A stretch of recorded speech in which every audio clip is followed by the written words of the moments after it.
নমস্কার বন্ধুরা, এবারে আমরা বাংলা ভাষার অর্থাৎ বাংলা পেডাগজি থেকে 50টা অতি গুরুত্বপূর্ণ প্রশ্ন আলোচনা করব। সুতরাং আপনারা সাথে থাকুন।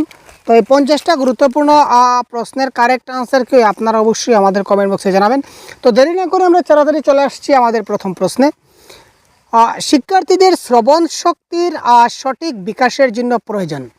দেখুন, শিক্ষার্থীদের শ্রবণ শক্তির যদি আমরা সঠিক বিকাশ ঘটাতে চাই, একটা শিক্ষার্থীর অর্থাৎ শ্রবণ শক্তি মানে কি বলুন তো, সে শুনতে পাচ্ছে কিনা, অর্থাৎ শোনার যেটা শক্তি, শ্রবণ, কথন, পঠন, লিখন, এই ব্যাপারে ক্লাস অলরেডি দেওয়া আছে, দেখে না থাকলে অবশ্যই দেখে নেবেন। ঠিক আছে ভাই? অর্থাৎ কান দিয়ে শোনাকেই কিন্তু শোনা বলে না, কান দিয়ে শোনার মধ্যেই কিন্তু অনেক ফ্যাক্ট আছে ভাই। দ্যাট ইজ নোন অ্যাজ, আমরা যদি বলি তাহলে আমরা কি বলবো, concept is power. Concept is power. তো আপনারা কনসেপ্টটা খুব ভালো করে আগে বুঝে নেবেন। ঠিক আছে ভাই? কনসেপ্টটা ভালো করে বুঝলে, যদি কনসেপ্ট দেখে না তো অবশ্যই দেখে নেবেন। তো আজকে আমরা কনসেপ্ট নিয়ে ডিসকাস করবো না, যাতে করে অনেক ক্লাসটা লেংদি হয়ে যাবে। আজকে আমরা ডাইরেক্ট প্রশ্ন ডাইরেক্ট উত্তর করবো, সুতরাং সাথে থাকুন। শিক্ষার্থীদের শ্রবণ শক্তির সঠিক বিকাশের জন্য প্রয়োজন। শিক্ষণ প্রক্রিয়ায় শিক্ষার্থীদের বক্তৃতা, আলোচনা না উপরের সবকটি। এখানে আলোচনা দুবার হয়ে গেছে, আলোচনা আমরা একটা কেটে দিয়েছি। আচ্ছা ঠিক আছে, ধরে নিন একটি। তো এখানে শ্রবণ শক্তি অর্থাৎ শিক্ষণ প্রক্রিয়ায় শিক্ষার্থীদের বক্তৃতাও তা দিতে পারে। অর্থাৎ তারা যদি বক্তৃতা দিতে পারে, তার মানে সে শুনছে। হয়তো যে যত, একটা কথা মনে রাখবেন, ভালো বক্তা হতে গেলে প্রথমে ভালো শ্রোতা হতে হয়। সে নিশ্চয়ই খুব ভালো করে শুনেছে, যার জন্য সে এবার ভালো করে বক্তৃতা দিতে পারছে। এবং আলোচনা ডিসকাশন যদি সে খুব ভালো করে করতে পারে, তার মানে সে অন্য একজনের কথা খুব ভালো করে শুনতে পাচ্ছে, তার মানে সে এবার সবার সঙ্গে তাল মিলিয়ে সে আলোচনা করতে পারছে। সুতরাং উপরের সব কয়টি হবে এই ক্ষেত্রে কি কারেক্ট আনসার। পরবর্তী প্রশ্ন দেখি, একজন শিশু কিভাবে মাতৃভাষা শেখে? একটা শিশু কিভাবে মাতৃভাষা শিখবে? শোনার মধ্য দিয়ে, বলার মধ্য দিয়ে, লেখার মধ্য দিয়ে, নাকি প্রথাগত শিক্ষা পদ্ধতিতে? বলুন তো কারেক্ট আনসার কি? আপনারা কমেন্ট বক্সে জানান আমাদের সঙ্গে। যদি কোনো প্রশ্নে ডাউট থাকে তো অবশ্যই আমাদেরকে জানাবেন ভাই। ঠিক আছে? এই ক্লাসের পিডিএফ অলরেডি আমরা সহজগুরু অ্যাপে অলরেডি আমরা আপলোড করে দিয়েছি। যদি আপনি দেখে না থাকেন তাহলে অবশ্যই সহজগুরু অ্যাপে আপনি ডাউনলোড করে নেবেন এবং এখানে আপনি এই ক্লাসের পিডিএফটা পেয়ে যাবেন। ঠিক আছে ভাই? তো একটা শিশু কিভাবে মাতৃভাষা শেখে? শোনার মধ্য দিয়ে, বলার মধ্য দিয়ে, লেখার মধ্য দিয়ে, না প্রথাগত শিক্ষার মাধ্যমে? তো এটা কারেক্ট আনসার হবে শোনার মাধ্যমে। অর্থাৎ একটা শিশু যত ভালো করে শুনবে, তো সে তত ভালো করে জিনিসটাকে শিখতে পারবে। নেক্সট, শিক্ষার্থীরা সঠিক উচ্চারণ করছে কিনা না সেটা কোন পাঠের দ্বারা বোঝা যায়? খুব তাড়াতাড়ি কমেন্ট করুন ভাই। শিক্ষার্থীরা সঠিক উচ্চারণ করতে পারছে কিনা না সেটা আমরা কোন পাঠের দ্বারা বুঝতে পারি? নীরব পাঠ, সমবেত পাঠ, সরব পাঠ, নাকি ধারণা পাঠ? সঠিক নীরব পাঠ মানে কি? নীরব পাঠ মানে সে মনে মনে চুপচাপ পড়ছে। সে যদি মনে মনে চুপচাপ পড়ে, তাহলে সে উচ্চারণ সঠিক করছে না ভুল করছে আমি কি করে বলবো? সেটা সম্ভব না। সমবেত পাঠ মানে সবাই মিলেমিশে পাঠ করবে একসঙ্গে, সেটা সম্ভব না। সুতরাং কারেক্ট আনসার হবে সরব পাঠ। সরব পাঠ মানে কি ভাই? সরব পাঠ মানে হচ্ছে লাউড রিডিং, মানে জুড়ে জুড়ে পাঠ করা। তো একজন শিশু যদি জুড়ে জুড়ে পাঠ করে, সে লাউডলি যদি পাঠ করে, তাহলে আমি তার উচ্চারণটা খুব ভালো করে বুঝতে পারবো সে সঠিক উচ্চারণ করতে পারছে কিনা। সুতরাং correct answer is option number 3। বিনা ব্যয়ে বাধ্যতামূলক শিশুর শিক্ষার অধিকার আইন 2009 অনুযায়ী কোন বিবৃতিটি সঠিক? অর্থাৎ এখানে বলেছে আরটি অ্যাক্ট 2009 কথা, right two education act. Right two education act 2009, অর্থাৎ রাইট টু এডুকেশন অ্যাক্ট বা শিক্ষার অধিকার আইন যে 2009, এই 9 অনুযায়ী বা ওই আইন অনুযায়ী নিচের কোন বক্তব্যটা সঠিক? বন্ধুত্বপূর্ণ এবং শিশুকেন্দ্রিক পদ্ধতি অনুসরণ করতে হবে। তারপর অতিরিক্ত কোচিংয়ের ব্যবস্থা থাকতে হবে। লেখাপড়া করতে না চাইলে শাস্তির ব্যবস্থা রাখতে হবে। মাতৃভাষার মাধ্যমে শিক্ষায় কম গুরুত্ব দিতে হবে।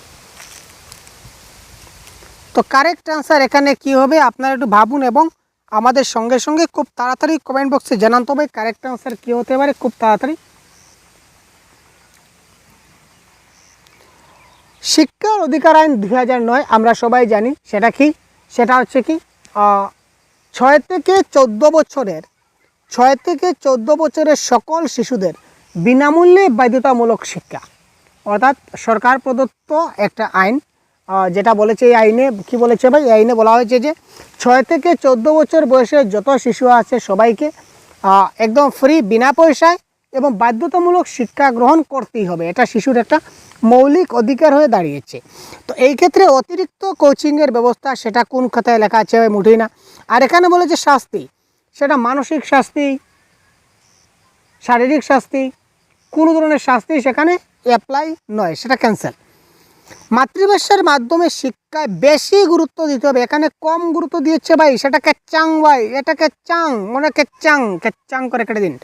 তো কারেক্ট আনসার কি হচ্ছে, যেহেতু 3টা অপশন আমরা কেটে দিলাম, তো কারেক্ট আনসার অপশন নাম্বারে বন্ধুত্বপূর্ণ এবং শিশু কেন্দ্রিক পদ্ধতি অনুসরণ করতে হবে। বন্ধুত্বপূর্ণ এবং শিশু কেন্দ্রিক পদ্ধতি অনুসরণ করতে হবে, এটা হবে এই ক্ষেত্রে কি কারেক্ট আনসার। নেক্সট দেখি, আদর্শ পাঠের একটি গুণ হলো, আদর্শ পাঠের একটা গুণ কি, কোনো কিছু পড়তে পারা, কোনো কিছু লিখতে পারা, কোনো কিছু শুনতে পারা, অর্থ উপলব্ধি করতে পারা। আদর্শ পাঠ, আদর্শ পাঠ মানে কি, কোয়েশ্চন নাম্বার 5।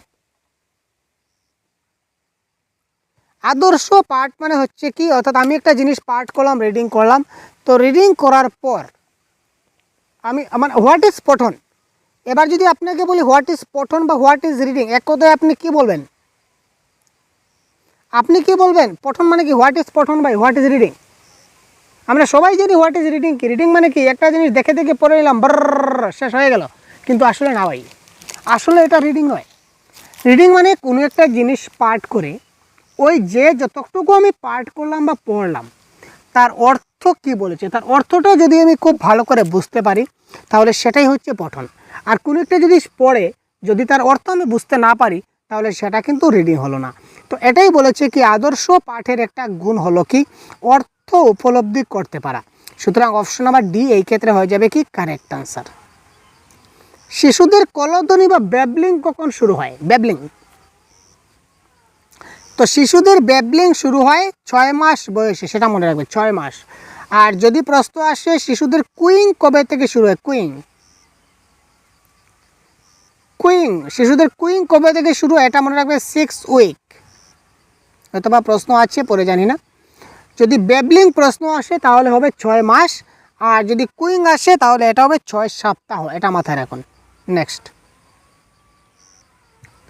ভাষা শিক্ষার ক্ষেত্রে ব্যাকরণের প্রধান উপযোগিতা কি, গুরুত্বপূর্ণ প্রশ্ন।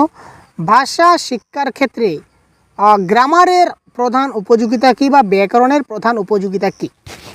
সূত্রগুলি উদাহরণ সহ সূত্রগুলি অনুধাবন এবং প্রয়োগ করা, পাঠ্যক্রমের সঙ্গে মিলিয়ে ব্যাকরণ শিক্ষা দেওয়া, সূত্রগুলি মুখস্থ করা, ব্যাকরণের ব্যবহারিক প্রয়োগ শিক্ষা করা।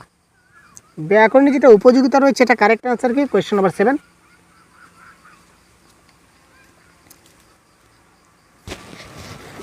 আমরা যে আরোহী পদ্ধতি, আচ্ছা সবচেয়ে কোন পদ্ধতিটা ভালো, বেস্ট পদ্ধতি হচ্ছে গ্রামার শিক্ষার ক্ষেত্রে, ব্যাকরণ শিক্ষার ক্ষেত্রে শ্রেষ্ঠ পদ্ধতি কোনটি, মনে রাখবেন আরোহী পদ্ধতি, ইন্ডাকটিভ মেথড। তো আরোহী পদ্ধতিতে কি বলেছে, প্রথমে উদাহরণ টু রুল, প্রথমে আমরা উদাহরণ দেব, তারপর আমরা নিয়মে যাব বা সূত্রে যাব, সংজ্ঞা যাব। তো এখানে কারেক্ট আনসার হবে উদাহরণ সহ সূত্রগুলি অনুধাবন এবং প্রয়োগ করা। প্রথমে উদাহরণ দেব, তারপর উদাহরণ থেকে আমরা সূত্রে যাব, তারপর আমরা কাজ চালাবো। সুতরাং option number A is the right answer. শিক্ষার্থীদের বাচন দক্ষতার চূড়ান্ত উন্নতির জন্য তাদের কোন সুবিধাটি প্রদান করা উচিত। শিক্ষার্থীদের বাচন দক্ষতার চূড়ান্ত উন্নতির জন্য তাদের কোন সুবিধাটি প্রদান করা উচিত, আদর্শ সিডি শোনার, ভাষা ব্যাকরণ ভাষা গঠন বিশ্লেষণ করা, না দুরূহ পাঠ করা, নাকি বাস্তব জীবনে অধিক কথা বলার সুযোগ করে দেওয়া। কারেক্ট আনসার কোনটি হবে, কোয়েশ্চন নাম্বার 8। খুব তাড়াতাড়ি ভাই,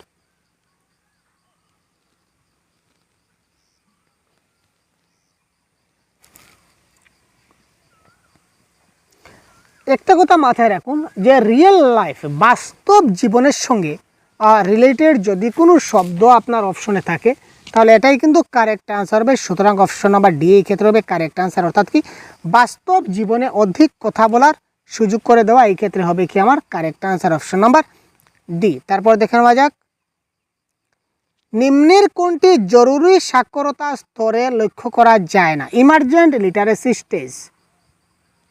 এবার কথা হচ্ছে ইমার্জেন্ট লিটারেসি স্টেজ মানে কি আগে জানতে হবে, যেটা কনসেপ্টের ক্লাসে আমরা বলেছি, তবু আবার বলে দিই আপনাদের। জরুরি সাক্ষরতা স্তর মানে আমরা যাকে বলি কি বলি ভাই, emergent literacy, emergent literacy stage. তো ইমার্জেন্ট লিটারেসি স্টেজ মানে কি, ধরুন একটা শিশু, ছাত্র বললে ভুল হবে, একটা শিশু সে বিদ্যালয়ে ভর্তি হয়নি, তো বিদ্যালয়ে ভর্তি হওয়ার আগেই দেখবেন তার ঘরে তার মা কিংবা বাবা কিংবা তার পাড়া প্রতিবেশী কিংবা ঘরে যেই থাকুন না কেন, তাকে মোটামুটি 1, 2, 3 বা ও আ ক খ এ বি সি ডি এইগুলোর ধারণা শিশুকে ঘরে দেওয়া হয়ে থাকে। একদম শিশু বাল্যকালে, একদম বাল্যকাল বলতে ভুল হয়, একদম শিশুকালে আর কি, ঠিক আছে, শিশুকালে অর্থাৎ স্কুলে ভর্তি হওয়ার আগে যে শিক্ষাটা শিশুদের দেওয়া হয়, যে সময়টা, এই সময়কে বলা হয় ইমার্জেন্ট লিটারেসি স্টেজ। তো নিচের কোনটা ইমার্জেন্ট লিটারেসি স্টেজে লক্ষ্য করা যায় না? আচ্ছা, এই সময় যখন শিশু একদম ছোট থাকে, যখন সে স্কুলে যায় না, তখন তার বইয়ের প্রতি আগ্রহ থাকে। হ্যাঁ, নিশ্চয়ই থাকে, বইয়ের প্রতি শিশুর আগ্রহ থাকে, কিন্তু পড়ার জন্য নয়, বইটা ছেড়ার জন্য। ঠিক বললাম তো?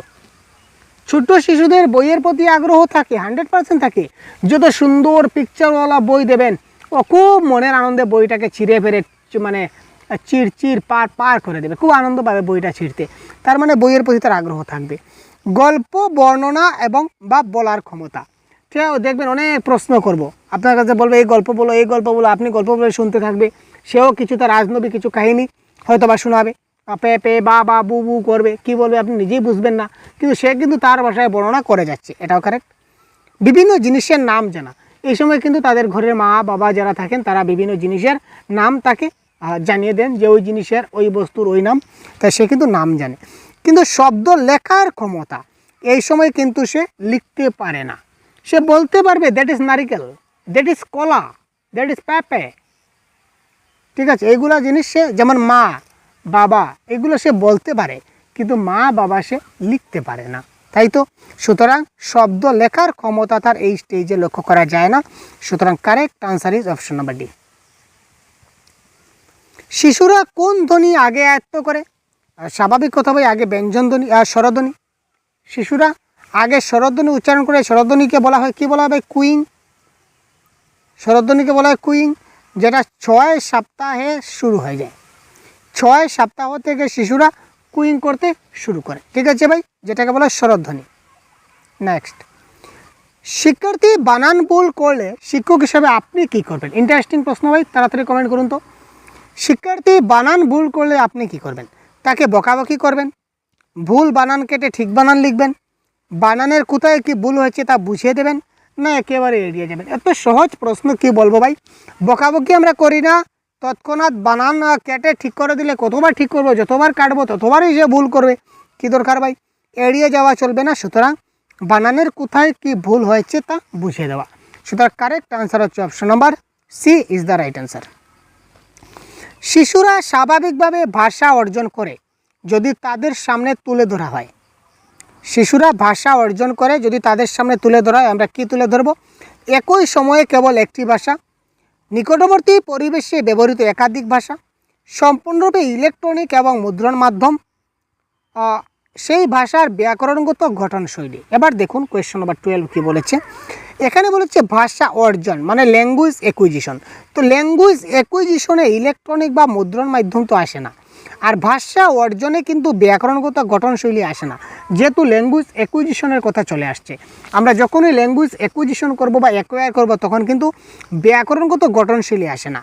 আর একই সময়ে কেবল একটি ভাষা, সেটাও কেবল আছে, সুতরাং সেটা হবে না। কারেক্ট আনসার নিকটবর্তী পরিবেশে ব্যবহৃত একাধিক ভাষা। অর্থাৎ একটা শিশু যদি অর্থাৎ ধরে নিন, এজ ফর এক্সাম্পল যদি আমরা বলি যে একটা শিশু সে তার বাংলা ভাষা তার মাতৃভাষা, সেটা তার অ্যাকোয়ার ল্যাঙ্গুয়েজ, কিন্তু তার পাড়া প্রতিবেশী যদি অন্য ভাষাভাষী হয়, অ্যাসামিস ভাষার যদি হয় বা অন্য কোনো ভাষাভাষীর হয়, সে তাদের পাড়া প্রতিবেশীর কথাটা শুনে শুনে সেই সেকেন্ড ল্যাঙ্গুয়েজটাও সে কিন্তু তার ভাষা অর্জন করে নিতে পারবে। সুতরাং নিকটবর্তী পরিবেশে ব্যবহৃত একাধিক ভাষা হবে এক্ষেত্রে কারেক্ট আনসার।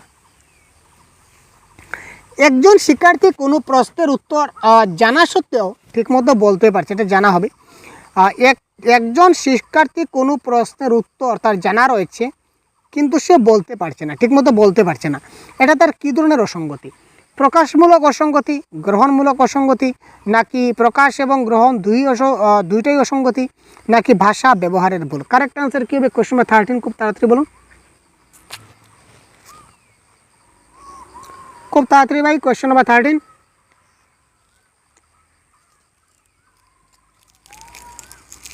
অর্থাৎ সে তার প্রশ্নের উত্তর তার জানা রয়েছে কিন্তু সে দিতে পারছে না। তার মানে সে কী করতে পারছে না? প্রশ্নের উত্তর জানি কিন্তু সে কী করতে পারছে না? প্রকাশ করতে পারছে না, সে ডেলিভার করতে পারছে না। সুতরাং এটা হবে কি?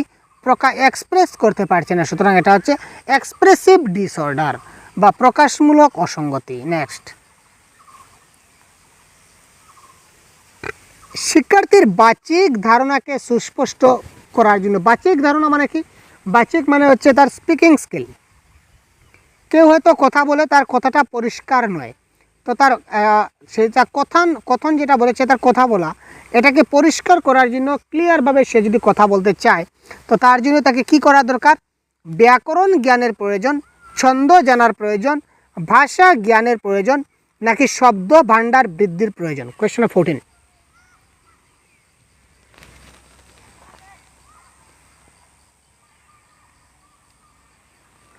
এই ক্ষেত্রে কারেক্ট আনসার আমার হবে একটা ছাত্র যদি বা যে কোনো কেউ যদি সেই ভাষা না জানে তাহলে সে তার স্পিকিং স্কিল কীভাবে ডেভেলপ করতে পারবে?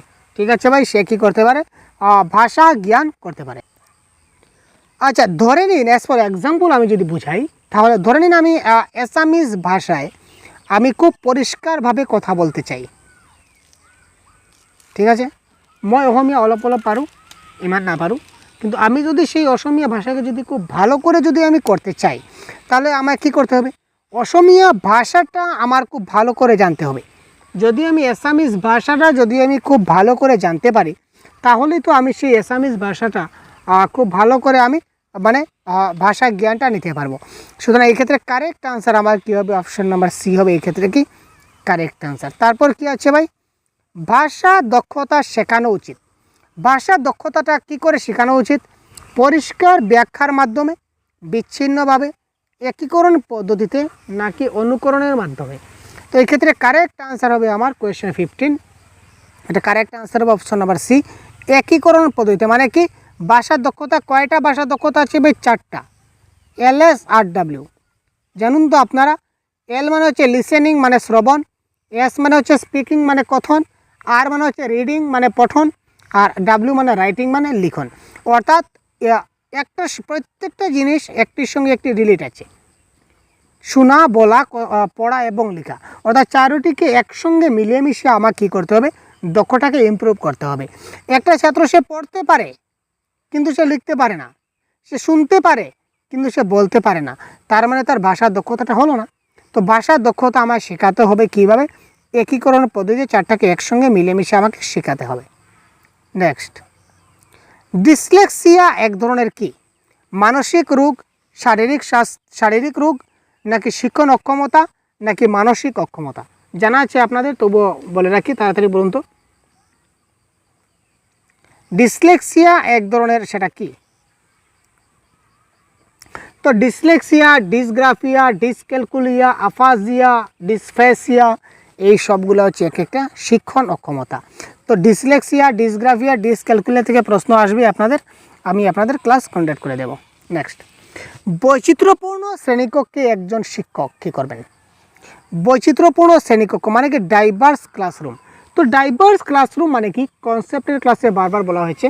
তো বৈচিত্র্যপূর্ণ শ্রেণীকক্ষ বা ডাইভার্স ক্লাসরুম মানে যে একটা ক্লাসরুমে আপনার ধরে নিন 30 জন ছাত্র আছে। তো 30 জন মানে বিভিন্ন ধরনের ছাত্র আছে, কেউ গরিব আছে, কেউ ধনী আছে, কেউ সামাজিক মর্যাদাপূর্ণ আছে, কেউ সামাজিক মর্যাদাহীন আছে, কেউ উঁচু সম্প্রদায়ের আছে, কেউ নিচু সম্প্রদায়ের আছে, কেউ হিন্দু ধর্মের আছে, কেউ মুসলিম ধর্মের আছে, কেউ বুদ্ধ ধর্মের আছে, অর্থাৎ বিভিন্ন ধরনের কিন্তু রয়েছে। ঠিক আছে ভাই, বিভিন্ন ধরনের রয়েছে, সুতরাং এটাকে বলা হয় কি বৈচিত্র্যপূর্ণ শ্রেণীকক্ষ। তো বৈচিত্র্যপূর্ণ শ্রেণীকক্ষে একজন ভাষা শিক্ষক তিনি কি করবেন,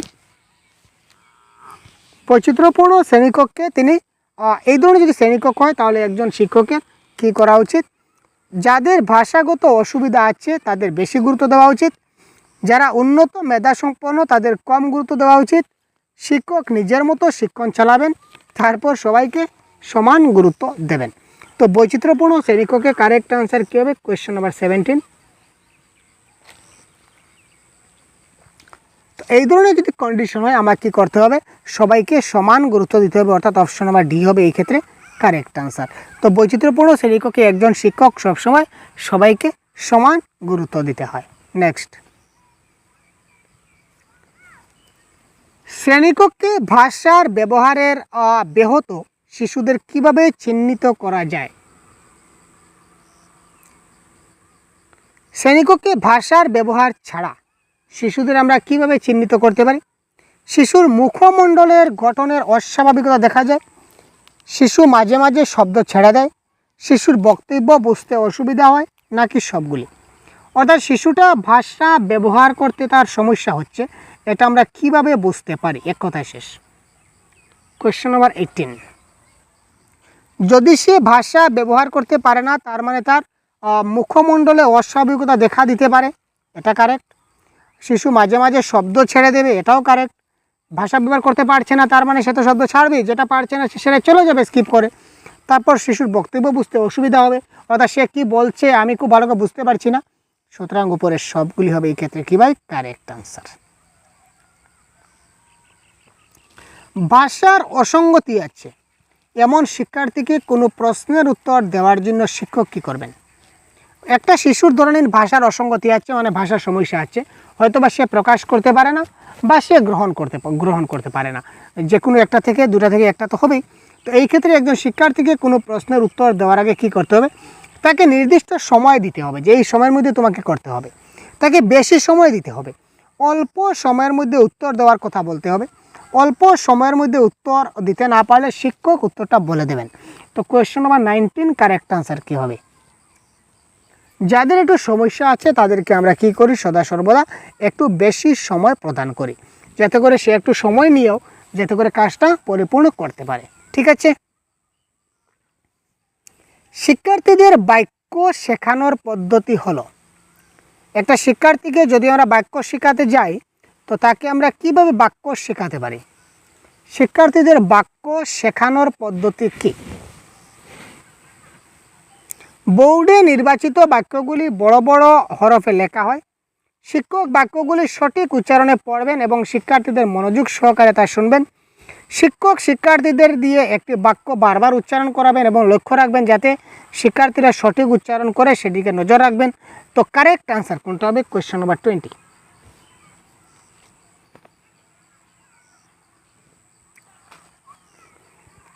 বাক্য শেখানোর পদ্ধতি হচ্ছে কি, বোর্ডে নির্বাচিত বাক্যগুলা বড় বড় করে লিখে দেব যাতে করে সে শুনতে পারে, এটাও কারেক্ট। শিক্ষক বাক্যগুলি সঠিক উচ্চারণে পড়বেন এবং শিক্ষার্থীরা মনোযোগ সহকারে তা শুনবে, এটাও হবে কি কারেক্ট।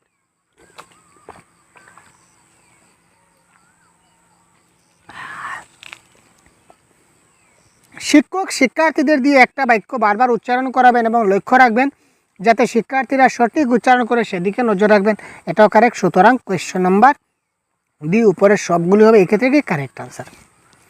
আচ্ছা, সংশোধনমূলক শিক্ষা কাদের জন্য ভাই, কাদের জন্য বুঝলাম না ভাই?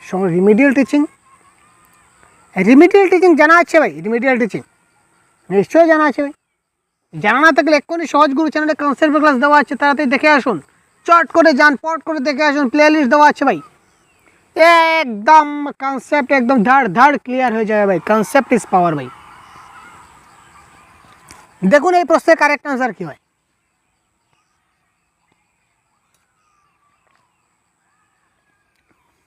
কাদের জন্য সংশোধনমূলক শিক্ষণের ব্যবস্থা করা হয়, মানে রিমিডিয়াল টিচিং আমরা কাদের করাই? আমি একটা ক্লাসে গেলাম, ক্লাসে গিয়ে আমি পড়ালাম, পড়ানোর পর একটা অ্যাসেসমেন্ট করলাম, অ্যাসেসমেন্ট করে দেখলাম যে যারা একদম পারছে না, তারা পারছে না, তো তাদের জন্য আমি কী করবো, আলাদাভাবে একটা ক্লাস নেব, তাদেরকে আলাদাভাবে বুঝিয়ে দেবো, যে তারা পারেনি তাদেরকে আবার পারা যাতে পারে সেই প্রচেষ্টা নিয়ে তাদেরকে অন্যভাবে আমি ক্লাস করে বুঝিয়ে দেবো। That is called remedial teaching বা সম্পূর্ণ শিক্ষা। এক কথায় বুঝালাম, আর ডিটেলস আপনারা পাবেন, চ্যানেলে দেখে নেবেন। তো বিদ্যালয়ের সকল শিক্ষার্থীর জন্য, শ্রেণীকক্ষে পিছিয়ে পড়া শিক্ষার্থীদের জন্য, শ্রেণীকক্ষে এগিয়ে থাকা শিক্ষার্থীদের জন্য, নাকি স্কুল ছুট শিক্ষার্থীদের জন্য, কোনটা হবে কারেক্ট আনসার? 21।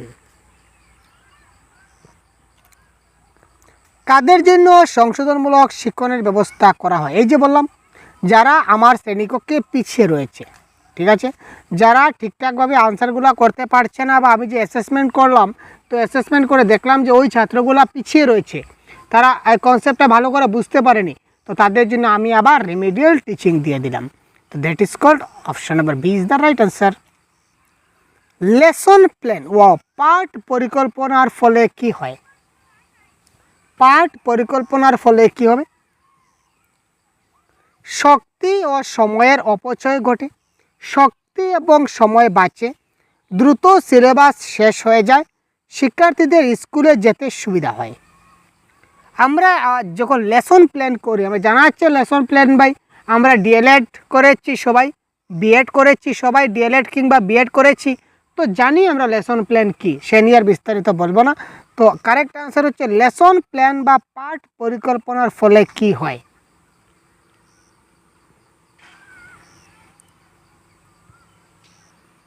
কোয়েশ্চেন নম্বর 22, এটা কারেক্ট আনসার কি হবে আপনারা ভাবুন তো। এটা আমরা যদি নির্দিষ্ট প্ল্যান মতো আমরা কাজ করতে পারি, সময় এবং শক্তির অপচয় ঘটে সেটা হতে পারে না, শিক্ষার্থীদের স্কুলে যেতে সুবিধা সেটাও বলতে পারবো না, আর দ্রুত সিলেবাস শেষ হয়ে যাও এটাও আমরা অ্যাকুরেট 100% ধরে। এখানে দুটোই আনসার কিন্তু 50-50 লাগছে, আপনারা দেখে নেবেন। শক্তি এবং সময় বাঁচে, পাঠ পরিকল্পনা যদি আগে থেকে করে রাখি তাহলে আমাদের কম সময় আমরা কম শক্তি অপচয় করে আমরা কি করতে পারি, আমরা বেশি কাজ করতে পারি, শক্তি এবং সময় বাঁচে। আবার একটা নির্দিষ্ট যদি পাঠ পরিকল্পনার মাধ্যমে যদি আমরা ক্লাসগুলো কন্ডাক্ট করতে থাকি তাহলে আমাদের সিলেবাস কিন্তু দ্রুত শেষ হয়ে যায়। সুতরাং এখানে বি এবং সি দুটাই কিন্তু 50-50 লাগছে, আপনারা দেখে নেবেন কোনটা কারেক্ট আনসার। আপনাদের মধ্যে কোনটা কারেক্ট আনসার হবে সেটা অবশ্যই কমেন্ট বক্সে জানাবেন।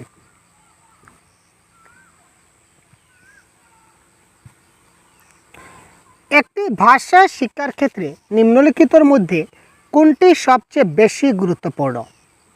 টিএলএম এর ব্যবহার, সামাজিক মেলামেশা, বই পড়া, সিনেমা বা নাটক বা সিনেমা দেখা, কারেক্ট আনসার কোনটা হবে? একটি ভাষা শিক্ষার ক্ষেত্রে নিম্নলিখিতের মধ্যে কোনটি সবচেয়ে বেশি গুরুত্বপূর্ণ? Question number 23।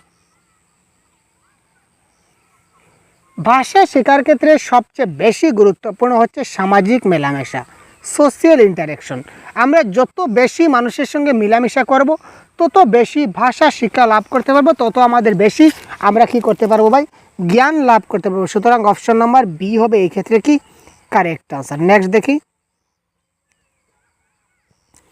প্রথম শ্রেণীর ছাত্রদের ভাষা শিখনের জন্য নিচের কোনটি সর্বোৎকৃষ্ট বিষয়? প্রথম শ্রেণীর ছাত্রদের যদি আমরা ভাষা শেখাতে চাই তাহলে নিচের কোনটা সবচেয়ে ভালো বিষয় হবে? আমার দেশ, যানবাহন, আমার পরিবার না আমার বিশ্ব? Question number 24। শিশুরা জন্মের পরই কি দেখতে পায় বলুন তো? শিশুরা জন্মের পরই তার মা বা বাবাকে দেখতে পায়, তাই তো? শিশু জন্মের পর তার মা বাবাকে দেখতে পায় স্বাভাবিকভাবে। তো সে মা বাবাকে যদি দেখতে পায় তো মা বাবা কার অংশ? একটা পরিবারের অংশ। সুতরাং শিশু সর্বপ্রথম ভাষা শিক্ষণের সবচেয়ে বড় বিষয় হচ্ছে তার পরিবার, তার পরিবার থেকে তার ভাষা শিক্ষণটা শুরু হয়। ভাষা শিক্ষণের অন্যতম উদ্দেশ্য কি? Question number 25। ভাবের আদান প্রদান সম্পর্কে শিক্ষা দেওয়া, ভাষার নিয়মকানুন জেনে ভাষা ব্যবহার করা, পরীক্ষায় বেশি নম্বর পাওয়ার ব্যবস্থা করা, ব্যাকরণ সম্পর্কে সচেতন হওয়া। প্রথমত পরীক্ষায় বেশি নম্বর পাওয়া সেটা কোনো ক্ষেত্রেই শুদ্ধ নয়, আর ব্যাকরণ সম্পর্কে শুধু সেটা বলতে পারি না। এখানে দেখুন ভাষা শিখন বলেছে, মানে কি ল্যাঙ্গুয়েজ লার্নিং। তো যদি ল্যাঙ্গুয়েজ লার্নিং হয়, ভাষা শিখন হয়, তাহলে ভাষার নিয়মকানুন জানতে হবে। আর যদি ল্যাঙ্গুয়েজ অ্যাকুইজিশন হয়, এবার প্রশ্নে যদি বলা হতো যে ভাষা অর্জনের একটা উদ্দেশ্য কী, তাহলে কারেক্ট আনসার হতো ভাবের আদান প্রদান সম্পর্কে শিক্ষা দেওয়া। জিনিসটা কনসেপ্ট ক্লিয়ার করুন। যদি ভাষা শিকন দিয়েছে আমাদের, তাহলে হবে ভাষার নিয়মকানুন। অর্থাৎ ল্যাঙ্গুয়েজ লার্নিং যখন করব, ভাষা যখন শিখব, তখন আমরা দ্বিতীয় ভাষাটাকে শিখি। তো যখন আমরা দ্বিতীয় ভাষা শিখব, তখন কি হবে, তার ভাষার নিয়মকানুনগুলো জেনে ভাষা ব্যবহার করতে হবে। আর এখানে যদি ভাষা শিকন না দিয়ে প্রশ্নে যদি ভাষা অর্জন দিয়ে দিত, তাহলে এখানে correct answer option number A হতো। কারণ ভাষা অর্জনে কিন্তু নিয়মকানুন ভ্যালু নেই, নিয়মকানুন লাগে না। অর্থাৎ ভাবের আদান প্রদানের জন্য শিক্ষা দেওয়া, দ্যাট ইজ কল ভাষা অর্জন। আর ভাষা শিখন হলে আমাদের correct answer option number B. নিম্নোক্ত কোন উপকরণটি দ্বারা শিক্ষার্থীরা অত্যন্ত সহজে পাঠ্য বিষয় আয়ত্ত করতে পারবে? দৃশ্য শ্রাব্য উপাদান, দৃশ্যযোগ্য না শ্রবণযোগ্য, নাকি কোনোটাই নয়? Question number 26। তো যে জিনিস দেখুন, আমরা একটা জিনিস দেখুন, আপনি বই পড়ছেন, ঠিক আছে, আপনি বই পড়ছেন, ধরে নিন আপনি একজন ছাত্র, আপনি বই পড়ছেন। তো সম্পূর্ণ বইটা আপনি পড়ছেন, ধরে নিন 3 ঘন্টা আপনি বই পড়ছেন, 3 ঘন্টা আপনি বই পড়ছেন, আর 3 ঘন্টা আপনি সিনেমা বা সিরিয়াল দেখছেন। কোনটা আপনার সবচেয়ে বেশি মনে থাকবে ভাই? 3 ঘন্টা আপনি কন্টিনিউ বই পড়ছেন আর 3 ঘন্টা আপনি সিনেমা দেখছেন বা সিরিয়াল দেখছেন, কোনটা আপনার বেশি মনে থাকবে? 2 দিন পর আপনি আপনার বন্ধুকে বা বান্ধবীকে গল্প করতে পারবেন যে জানিস কালকে আমি এই বইটা পড়েছিলাম, এই বই এই তথ্য ছিল, সেটা বলতে পারবেন ভালো করে? না বলতে পারবেন জানিস এই সেদিন খুব বাম্পার বড়িয়া সিনেমা ছিল রে, এই সিরিয়ালটা কি ছিল রে, ইস এমন সময় কারেন্টটা চলে গেল, কি বলবো তোকে জানিস। মানে দেখুন, এই যে যখন আমরা সিনেমা দেখব বা সিরিয়াল যখন টিভিতে দেখি, তখন জিনিসটা আমাদের সবচেয়ে সহজে মানে মনে থাকে। আর জেনারেলি রিডিং পড়ে আমাদের ততটুকু মনে থাকে না। সুতরাং এখানে কারেক্ট আনসার হবে দৃশ্য শ্রাব্য উপাদান। তো দৃশ্য শ্রাব্য উপাদানের একটা উদাহরণ, সিম্পল উদাহরণ হচ্ছে কি, এই যে টেলিভিশন বা টিভি আপনারা বলতে পারেন, সে টিভি কিন্তু আমাদের বলে, টিভির মধ্যে আমরা শুনতে পাই আবার দেখতেও পাই, কম্পিউটারও সেম, দেখতেও পাই শুনতেও পাই। সুতরাং এটা হচ্ছে কি আমাদের দৃশ্য শ্রাব্য উপাদান। ক্লিয়ার ভাই? ক্লাসটা ভালো লাগছে? যদি ভালো লেগে থাকে অবশ্যই ভাই চ্যানেলকে সাবস্ক্রাইব করবেন। যদি ভালো লেগে থাকে অবশ্যই চ্যানেলটাকে সাবস্ক্রাইব করে সাথে থাকুন। পরবর্তীতে এই ধরনের ক্লাস পাবেন ভাই প্রতিনিয়ত, এবং পরবর্তীতে কী ধরনের ক্লাস চাই সেটা কমেন্ট বক্সে জানাতে বলবেন না। ভাষার বাকপটুতা গড়ে তোলা যেতে পারে ছাত্রদের সঙ্গে কথা বলে। ছাত্ররা যদি বুঝতে না পারে তবে তাদের শান্তভাবে বসতে বলে, ভুল চিহ্নিত করে সেগুলিকে তৎক্ষণাৎ ঠিক করে দিয়ে, যোগাযোগের মাধ্যম হিসাবে ভাষাকে ব্যবহার করার সুযোগ তৈরি করে। তো কোয়েশ্চেন নাম্বার 26।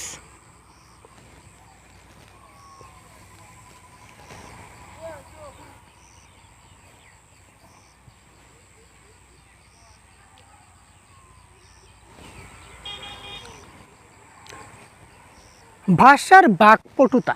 তো বাকপটুতা মানে কি? বাকপটুতা মানে শিশুটা কথা বলতে পারছে না বা ভাষা ব্যবহার করতে তার সমস্যা হচ্ছে। তো তার মানে এখানে সে যদি ছাত্ররা বুঝতে না পারে, তাহলে তুমি কিছু বুঝতে পারছো না, তুমি শান্তভাবে বসো, এটা করলে কি আমাদের শিখন হবে? কখনোই না। সুতরাং সেটা কেটে দিন। আর ভুল চিহ্নিত করে তৎক্ষণাৎ আমরা ঠিক করে দিই না ভাই, একটু পর যখন তার আফটার কমপ্লিটেড, তার যখন শেষ হয়ে যাবে তখন আমরা কি করব, ঠিক করে দেব। তার আগে আমরা কি করি না, তৎক্ষণাৎ ঠিক করি না, সুতরাং সেটাও ক্যান্সেল। তারপর কি, ছাত্রদের সঙ্গে কথা বলার থেকে আমাদের ভালো বেস্ট আনসার হবে অপশন নাম্বার ডি, যোগাযোগের মাধ্যম হিসাবে ভাষাকে ব্যবহার করার সুযোগ তৈরি করা। অর্থাৎ যোগাযোগে 2-3 জন বা সামাজিক মিলামেশা যাকে বলা হয়, তাকে সামাজিক মিলামেশা তাকে ছিটিয়ে দিলাম, সে যাতে সামাজিক মিলামেশা করে যোগাযোগের মাধ্যমে সে যাতে মানে ভাষাটা অটোমেটিক্যালি শিখতে পারে। Option number D is the right answer.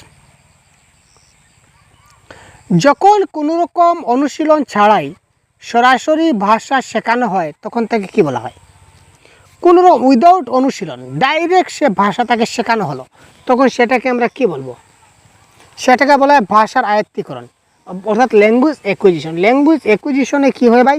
Language অ্যাকুইজিশনে শিশুরা খুব তাড়াতাড়ি ভাষা শিখে নিতে পারে। বর্তমান সময়ে বাংলা ভাষার প্রতি শিশুর ইতিবাচক মনোভাব গড়ে তোলার জন্য আপনি শিক্ষক হিসাবে কি পদক্ষেপ নেবেন? বর্তমান সময়ে বাংলা ভাষার প্রতি শিশুর ইতিবাচক মনোভাব মানে পজিটিভ রেসপন্স গড়ে তোলার জন্য আপনি শিক্ষক হিসাবে কি পদক্ষেপ নেবেন? বাংলা ভাষা সম্বন্ধীয় বিভিন্ন প্রজেক্ট তাকে তৈরি করতে দেবেন। Question number 29। তো একটা ছোটো শিশু যদি হয়ে থাকে প্রজেক্টে কাজ করতে পারবে না। গ্রন্থাগার, তো গ্রন্থাগার সব জায়গায় নাও থাকতে পারে। সাহিত্যিকদের জীবনী পড়তে পড়তে বোরিং হয়ে যাবে, কেটে দিন।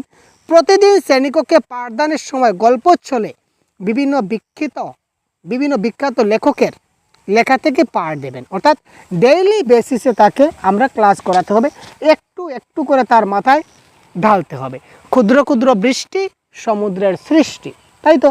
মৌমাছি হিটো ফুলের পরা অলপ, হিটু ফুলের পরা অলপ অলপ মৌ সংগ্রহ করে এটা বিরাট মৌচাক সাজে। ঠিক তেনেদৰে আমি ল'ৰা ছোৱালীবোৰেও কি কৰিব লাগে?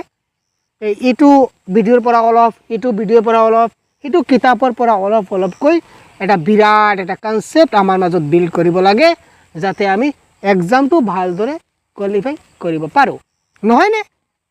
তো সুতরাং কারেক্ট আনসার আমাদের হচ্ছে কি option number C is the right answer. তো গল্প ছলে আমাদের কাজ করতে হবে, মজার ছলে ভাই, গল্প ছলে। নেক্সট, ব্যাকরণ শিক্ষণে নিচের কোনটি সর্বাপেক্ষা কার্যকরী পদ্ধতি? ব্যাকরণ শিক্ষণে নিচের কোনটি সর্বাপেক্ষা কার্যকরী পদ্ধতি? আমরা যখন ব্যাকরণ শেখাই তো ব্যাকরণ শেখানোর সময় কোনটা আমাদের সবচেয়ে ভালো পদ্ধতি? কোয়েশ্চন নাম্বার 30 কে বলেছে, দেখুন। উদাহরণের সাহায্যে ব্যাকরণের নিয়মাবলী শিখন, পাঠ্য বিষয়ে অনুবাদের সময় ব্যাকরণের নিয়মাবলী শিখন, একটি বিশেষ ব্যাকরণের বই, বিশেষ ব্যাকরণ বই থাকবে না, ব্যাকরণের নিয়মাবলী বোঝানোর সময় প্রসঙ্গক্রমে ইয়েস। আপনারা দেখুন, আপনারা ক্লাস 6-এর কিংবা 7-এর কিংবা 8-এর একটা বই, বাংলা সাহিত্য বই নিয়ে নেবেন। একটা চ্যাপ্টার শেষ হবে, চ্যাপ্টার শেষ হওয়ার পর দেখবেন ভাষা বিচার বলে আছে। তো ভাষা বিচারে একটা টপিক সন্ধি বিচ্ছেদ থেকে কিছু সামান্য জিনিস দেওয়া আছে। তারপর আরেকটা চ্যাপ্টার করলেন, আরেকটা চ্যাপ্টার আপনি পেজটা, এই চ্যাপ্টারটা শেষ হলো, তো এই চ্যাপ্টার শেষ হওয়ার পরে দেখবেন ভাষা বিচার বলে কারকের কিছু ছোটো ছোটো টপিক দেওয়া আছে। অর্থাৎ এই যে এটাকে বলা হয় কি প্রসঙ্গক্রমে ব্যাকরণ শিখন। এই ক্লাসে আমরা প্রসঙ্গক্রমে ব্যাকরণটা শিখব, ব্যাকরণ নিয়মাবলী বোঝানোর জন্য। নেক্সট, ভাষা শিক্ষার ক্ষেত্রে শিক্ষকের পাঠদানটা শিক্ষক কেন্দ্রিক হবে, পাঠ্যপুস্তক কেন্দ্রিক হবে, না নৈর্ব্যক্তিক হবে, নাকি শিক্ষার্থী কেন্দ্রিক হবে? আমরা সবাই কিন্তু এই প্রশ্নের কারেক্ট আনসার জানি, তারপরেও আপনারা কমেন্ট বক্সে যদি ভুল আনসার করেন তাহলে কিন্তু হলো না ভাই। ভাষা শিক্ষার ক্ষেত্রে শিক্ষকের পাঠদানটা কী ধরনের হওয়া চাই? এটা আমাদের কি হবে? শিক্ষার্থী কেন্দ্রিক হবে। কারণ বর্তমানে চাইল্ড সেন্ট্রিক ক্লাসরুম, ঠিক আছে, চাইল্ড সেন্ট্রিক ক্লাসরুমে আমাদের যেটা শিক্ষকের পাঠদানটা সবসময় চাইল্ড সেন্ট্রিক হবে, শিশুরা যা চায় তাই হবে। নেক্সট, ভাষা শিক্ষণের ক্ষেত্রে একজন শিক্ষক, এবার অপশন দেখি, কেবল তার শিক্ষণের দিকে নজর দিবেন। Question number 32। ও বাবা, কেবল দেখা মাত্র কেটে দিন প্যাডাগজির ভাষায়, বারবার বলছি ভাই। কেবল এই ধরনের কিছু পজিটিভ কিছু নেগেটিভ ওয়ার্ড আছে, এইগুলো দেখে যাবেন পরীক্ষার সময়, কাজে লাগবে। এই পজিটিভ নেগেটিভ ওয়ার্ডগুলি আপনার মহামন্ত্রের মতো কাজ দেবে ভাই। এটা মূল মন্ত্র, মনে রাখুন, এটা হচ্ছে আপনার মন্ত্র ভাই। কেবল মাত্র মুখস্থ করা, কণ্ঠস্থ করা, গলস্থ করা, নাকস্থ করা, কানস্থ করা, অনুগয়া, দেখে দেখে লিখে নেওয়া, কপি পেস্ট করা, এই শব্দগুলো যখন পাবেন তখনই আপনি কেটে দেবেন ভাই। ঠিক আছে ভাই? নোট নেওয়া, ব্ল্যাকবোর্ডে স্যার লিখলেন, আমি ব্ল্যাকবোর্ড থেকে কপিতে নোট ডাউন করলাম, সেগুলো নেগেটিভ টার্ম। এই টার্মগুলো জেনে যান, পাবেন সহজগুরু চ্যানেলে সব পাবেন, আপনারা দেখে নিন। ঠিক আছে, যদি লাগে, যদি খুঁজে পাননি তো আমাদের বলবেন, আমরা ডাইরেক্ট লিঙ্ক পাঠিয়ে দেবো, অথবা নতুন করে আপনাদের ভিডিও বানিয়ে দেবো। টেনশন কেন করছেন ভাই? টেনশন নেই ভাই, শুধু দেখতে থাকুন বা পরীক্ষা ভালো নম্বর নিতে থাকুন, আমাদেরকে সাথে থাকুন। শিক্ষার্থীর মনস্তত্ত্ব সম্পর্কে জানাবেন। ভাষা শিক্ষণের ক্ষেত্রে মনস্তত্ত্ব, কোয়েশ্চন নাম্বার 32। না ডাউট লাগছে ভাই? শিক্ষার্থীর মনস্তত্ত্ব এবং তার সামাজিক অবস্থান জানতে হবে। সুতরাং মনস্তত্ত্ব এবং সামাজিক অবস্থান correct answer, option number C. ভাষা শিক্ষণের নীতি বলতে কী বোঝায়? দেখুন, ভাষা শিক্ষণের নীতি বলে একটা টপিক আছে, এই টপিকটা আমরা কমপ্লিট করেছি। তো কোয়েশ্চন নাম্বার 33, শিক্ষণ পদ্ধতিকে বোঝায়, শিক্ষণ কৌশলকে বোঝায়, শিক্ষণ পদ্ধতি এবং কৌশল উভয়কে বোঝায়, শিক্ষণ সম্পর্কে সামগ্রিক চিন্তাকে বোঝায়। তো এটা কারেক্ট আনসার কী হবে? Question number 33। এটা ভাষার শিক্ষণের নীতি বলতে আমরা কী বুঝি? কোয়েশ্চেন নাম্বার 33, তাড়াতাড়ি বলুন।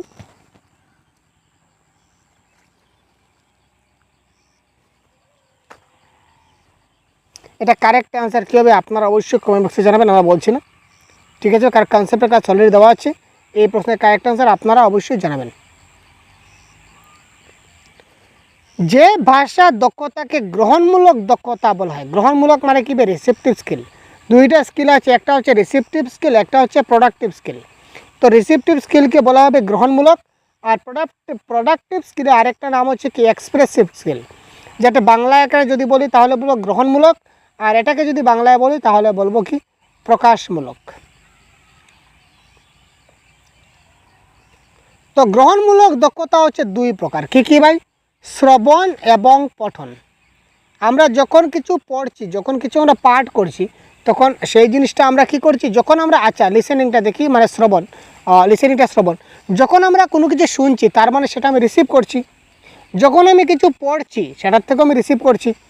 আর যখন আমি কিছু লিখছি, তার মানে আমি প্রকাশ করছি, আমার মনের ভাবটা আমি লিখিত আকারে প্রকাশ করছি, তার মানে রাইটিং। স্পিকিং মানে আমি যখন কথা বলছি, তখন আমার কথাটা অন্যজনের কাছে আমি আমার কথাগুলো প্রকাশ করছি। সুতরাং এখানে দেখুন, শ্রবণ এবং পঠন। শ্রবণ এবং পঠন হলো আমার কি? Question number 34। শ্রবণ এবং পঠন হচ্ছে গ্রহণমূলক, আর কথন এবং লিখন হচ্ছে প্রকাশমূলক। কথন এবং লিখন, এখানে অপশনে নেই কথন লিখন। কথন লিখন হবে কি? প্রকাশমূলক। জেনে রাখুন। ভাষা শিক্ষার ক্লাসের 4টি ভাষা দক্ষতা অখণ্ডভাবে শেখাতে হবে, আলাদাভাবে শেখাতে হবে। প্রথমে শ্রবণ এবং পঠন শেখাতে হয়, প্রথমে শ্রবণ এবং কথন শেখাতে হয়।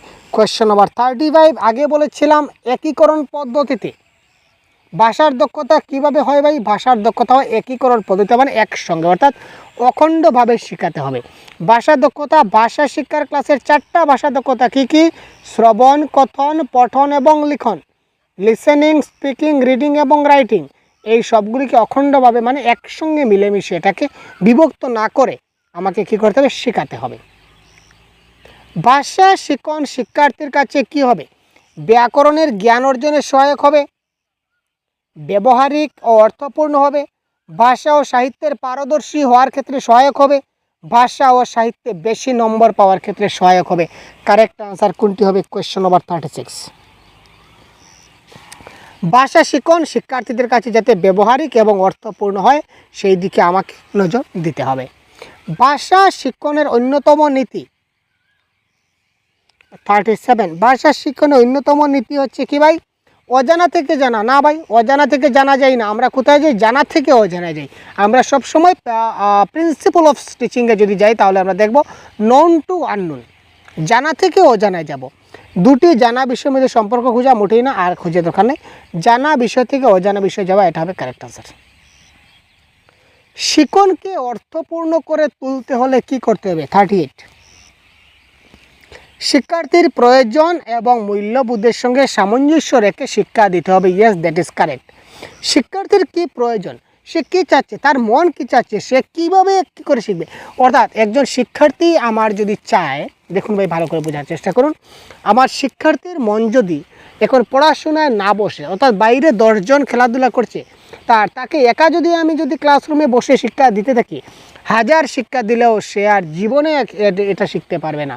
তার অনেক কষ্ট হবে, বোরিং লাগবে, পড়াটা আনন্দজনকভাবে হবে না। তাকে এই খেলার মাধ্যমে আমি শেখাবো, অর্থাৎ তার প্রয়োজন এখন খেলা, আর আমার উচিত তাকে শেখানো। অর্থাৎ সে খেলার মাধ্যমে তখন যদি আমি তাকে শিখিয়ে দিই, সে টেরই পাবে না যে শিখে গেছে। সে ভাববে যে আমি খেলছি, কিন্তু আসলে আমার যেটা করণীয় কাজ আমি তো করে দিয়েছি। আমার করণীয় কী কাজ ভাই? এই যে টিচার, এই যে শিক্ষক হিসাবে আমার উচিত কি? আমার উচিত হচ্ছে ছাত্রদেরকে শেখানো। তো আমি ছাত্রকে শিখিয়ে দিয়েছি, আমার কাম খতম, ঠিক আছে?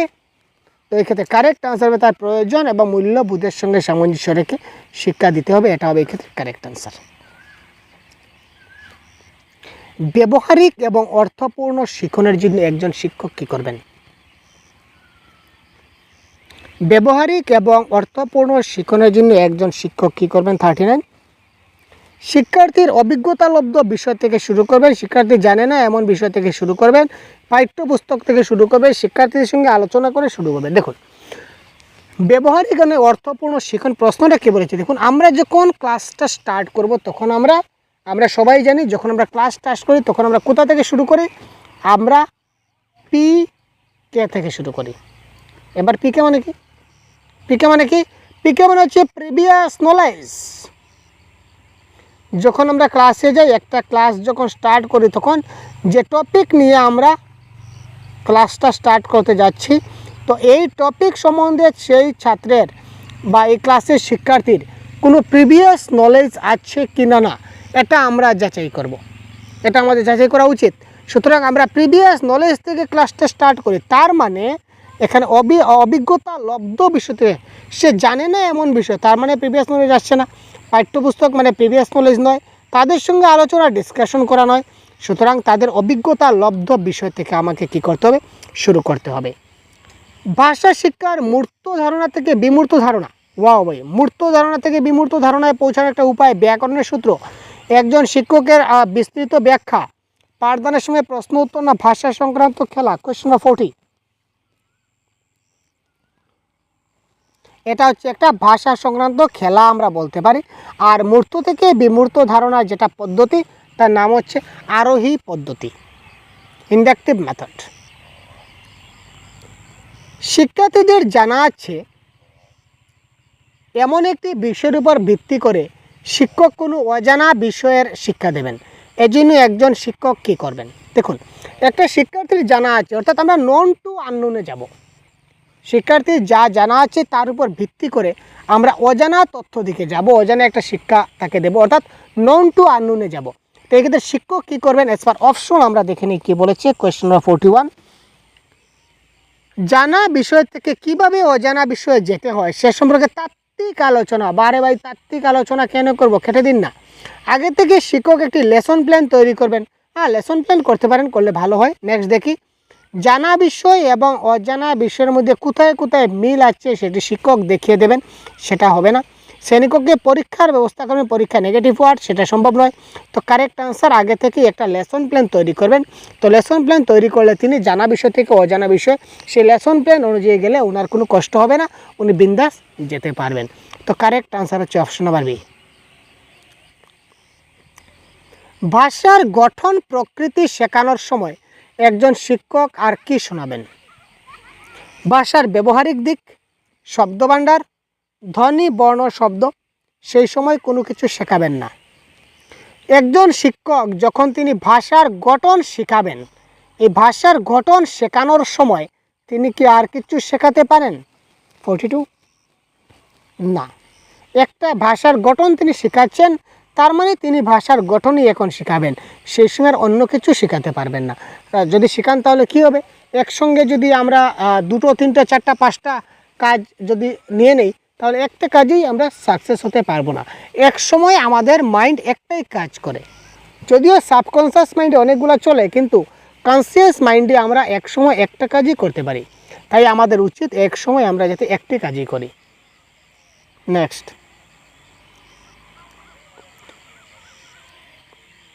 শিখনের একটি সাধারণ বৈশিষ্ট্য হলো লার্নিংয়ের একটা ফিচার্স বা ক্যারেক্টারিস্টিক্স কী? প্রথমবার সঠিকভাবে শেখা যতটা সহজ, পুনরায় শেখা ততটা সহজ নয়। প্রথমবারের তুলনায় পুনরায় শেখা অনেক বেশি সহজ। প্রথমবার যদি শেখা যদি সহজ হয় তবে পুনরায় শেখাও সহজ। প্রথমবার শেখা যদি কঠিন হয় পুনরায় শেখাও কঠিন। তো কোয়েশ্চন নম্বর 43 এর কারেক্ট আনসার কী হবে?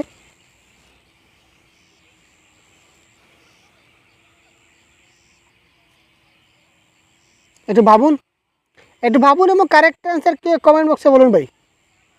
এটা সহজ প্রশ্ন ভাই, আমি কী করে বলি? আপনারা বলুন। আপনার জন্য আগে একটা প্রশ্ন রেখেছিলাম, এবার এই 43 প্রশ্ন আপনার জন্য রাখছি। আপনাদের জন্য আমরা মধ্যে মধ্যে 1-2টা প্রশ্ন রাখি যাতে করে আপনারা একটু চিন্তা করতে পারেন, কারণ সবগুলো আনসার যদি বলে দিই তাহলে আপনারা চিন্তা পাচ্ছেন না। আর কমেন্ট বক্সে আমরা এই আনসারগুলো পিন করে দেবো, আপনারা পেয়ে যাবেন। ব্যাকরণ শিক্ষায় আবিষ্কার তত্ত্ব মানে কি? গ্রামার শিক্ষায় আবিষ্কার তত্ত্ব মানে কি? জানা বিষয় থেকে অজানা বিষয়ে যাওয়া, শিক্ষার্থীরা নিজের দ্বারা ব্যাকরণের নিয়ম খুঁজে নেওয়া, অবরোহী দৃষ্টিভঙ্গির মধ্য দিয়ে নতুন ব্যাকরণ শিক্ষা, আরোহী দৃষ্টিভঙ্গির মধ্য দিয়ে নতুন ব্যাকরণ শিক্ষা। 44। তো দেখুন, আবিষ্কার তত্ত্ব মানে আবিষ্কার মানে ডিসকভারি। তো ডিসকভারি কখন হবে? যখন কেউ কিছু খোঁজাখুঁজি করবে তখনই না ডিসকভারি হবে। তো কারেক্ট আনসার, শিক্ষার্থীরা নিজের দ্বারা ব্যাকরণের নিয়মাবলী তারা খুঁজে বের করবে। ঠিক আছে ভাই, বোঝা গেল? ভাষা শিক্ষায় ব্যাকরণের ভূমিকা কি? 45।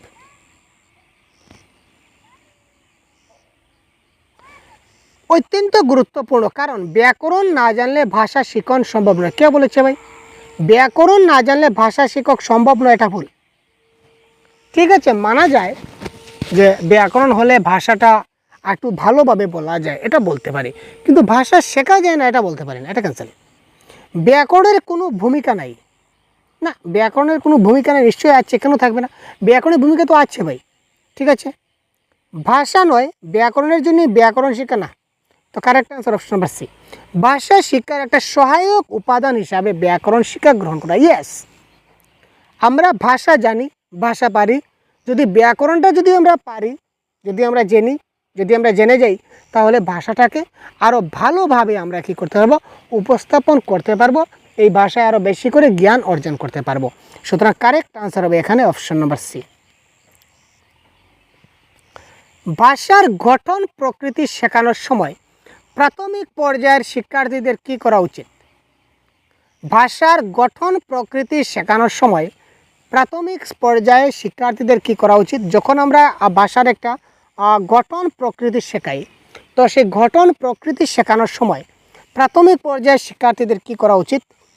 ভাষার একাধিক গঠনে প্রকৃতি সম্বন্ধে ধারণা দেওয়া উচিত, ভাষার যে কোনো একটা গঠন সম্বন্ধে ধারণা দেওয়া উচিত, প্রচলিত রীতির উপর দেওয়া উচিত। সেটা কারেক্ট আনসার হবে 46।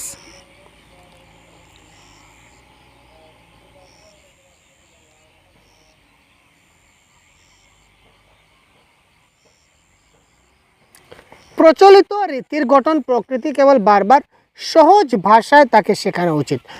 ভাষার গঠন প্রকৃতি শেখানোর সময় প্রাথমিক পর্যায়ে শিক্ষার্থীদের কী করা উচিত?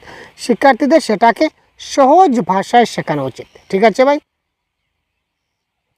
এখানে কেবলটা কেটে দেবেন, কেবলটা কাটলে সুন্দর হবে। প্রচলিত রীতির গঠন প্রকৃতিটাই, অর্থাৎ একটা রীতি রয়েছে তো ভাষা গঠনের, তো গঠনের যেটা রীতি রয়েছে, রীতি অনুযায়ী আমরা তাকে খুব সহজে এই ভাষার গঠনটা যাতে শেখাতে পারে এই দিকে চেষ্টা করব। নেক্সট, ভুল সংশোধনের ব্যাপারে একজন শিক্ষকের মনোভাব কেমন হওয়া উচিত? একজন ছাত্র যদি ভুল করে, তো শিক্ষক চাইবেন সেই ভুলটা যাতে সংশোধন করা যায়। তো সেই ভুলটা সংশোধন করার ব্যাপারে একজন শিক্ষকের মনোভাব কেমন হওয়া উচিত? শিক্ষক কঠোর হবেন না? কঠোর হবেন না, উনি কঠোর হলে সংশোধন করতেই পারবেন না। ভুল একটা স্বাভাবিক ঘটনা, শিক্ষক ভুলের ব্যাপারে কোনো গুরুত্বই দেবেন না। আর এই গুরুত্ব না দিলে কী করে চলবে? শিক্ষার্থী ভুল লিখে গেল আর শিক্ষক মশাই মার্ক দিয়ে দেবেন, সেটা কি সম্ভব? মোটেই না, ক্যান্সেল। শিক্ষক প্রতিটি ভুল সংশোধন করে দেবেন, হ্যাঁ দেবেন, কিন্তু সমস্যা আছে, তাকে ভুল আবার বলে দিতে হবে। তো তার মানে এখানে কারেক্ট আনসার হবে শিক্ষক সংবেদনশীল হবেন। ভুল শুধরে দেবেন, কিন্তু তারপর আবার বুঝাবেন যে তোমার ওই জায়গাতে ভুল আছে, তুমি ওই জিনিসগুলা ঠিক করে নাও। ঠিক আছে, আমি কলকাতা যাচ্ছি এবং আমি আগামীকাল কলকাতা যাচ্ছি, এই দুই বাক্যের মধ্যে মিল কোথায়? আমি কলকাতা যাচ্ছি আর আমি আগামীকাল কলকাতা যাচ্ছি, এই দুটো বাক্যের মধ্যে মিল কোথায়? দুটি বাক্যের গঠন প্রকৃতি কিন্তু এক, দুইটা বাক্যের গঠন প্রকৃতি কিন্তু এক, এটা মাথায় রাখুন। বাক্যের যেটা গঠনের প্রকৃতিটা এক। শ্রেণীকক্ষে শিক্ষকের অন্যতম একটা কর্তব্য, শ্রেণীকক্ষে শিক্ষকের অন্যতম একটা কর্তব্য কি? যারা পিছিয়ে আছে তাদের বেশি করে বলার সুযোগ দেওয়া, যারা এগিয়ে আছে তাদের বেশি করে বলার সুযোগ দেওয়া, গড়মানের শিক্ষার্থীদের বেশি করে বলার সুযোগ দেওয়া, মোটেই না। সবাইকে সমান বলার সুযোগ দেওয়া, মোটেই না ভাই। আমরা সবাইকে সমান সুযোগ দিতে হয় আমাদের, কাউকে বেশি কাউকে কম আমরা দিতে পারি না। একজন শিক্ষক হিসেবে উচিত ক্লাসরুমে আমরা সবাইকে যাতে সমানভাবে গুরুত্ব দেই, সবাইকে সমান শেখার সুযোগ করে দেই। সুতরাং option number D is the right answer. কোনো একটি ভাষা শেখার ক্লাসে শিক্ষার্থীরা যদি উৎসাহ না পায় তাহলে একজন শিক্ষক কি করতে পারেন? কোনো একটি ভাষা শেখার ক্লাসে শিক্ষার্থীরা যদি উৎসাহ না পায় তাহলে একজন শিক্ষক কী করতে হবে? অর্থাৎ ক্লাসে যদি শিক্ষার্থীরা মজা না পায় তাহলে একজন শিক্ষক মজা দিতে হবে, তাই তো?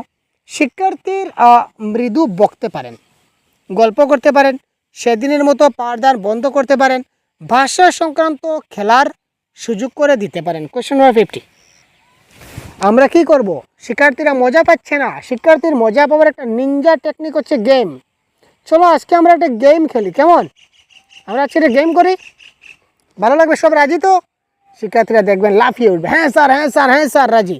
তার মানে ভাষা সংক্রান্ত একটা খেলার সুযোগ করে দিতে পারেন, তাহলে তারা মনোযোগ তাদের বাড়বে এবং তারা জিনিসটা শিখতে পারবে। ঠিক আছে ভাই, তো এই ছিল আমাদের আজকের ক্লাস। আর এই আজকের ক্লাসের সম্পূর্ণ আনসার কি, তো এই ধরনের ক্লাস আপনারা প্রতিদিন পাবেন আমাদের চ্যানেলে। তো আপনারা যদি এখনই নতুন হয়ে থাকেন তা এখনই আপনার চ্যানেলকে সাবস্ক্রাইব করে সাথে থাকুন এবং পরবর্তীতে কী ধরনের ক্লাস চাই সেটা অবশ্যই আমাদের জানাতে ভুলবেন না। তো ভালো থাকবেন, সুস্থ থাকবেন, আমাদের সঙ্গে থাকবেন এবং আপনাদের কমেন্টের উপর ভিত্তি করে আমরা পরবর্তী ক্লাসগুলো কন্ডাক্ট করব। সুতরাং আপনারা একটু ভালো কমেন্ট করবেন যাতে করে আমরা একটু অনুপ্রাণিত হই, উৎসাহিত হই, আপনাদের কি প্রয়োজন সেটা বুঝতে পারি। তো আপনারা অবশ্যই কমেন্ট করবেন, সেই রিকোয়েস্টটা থাকলো। ভালো থাকবেন, জয় হিন্দ।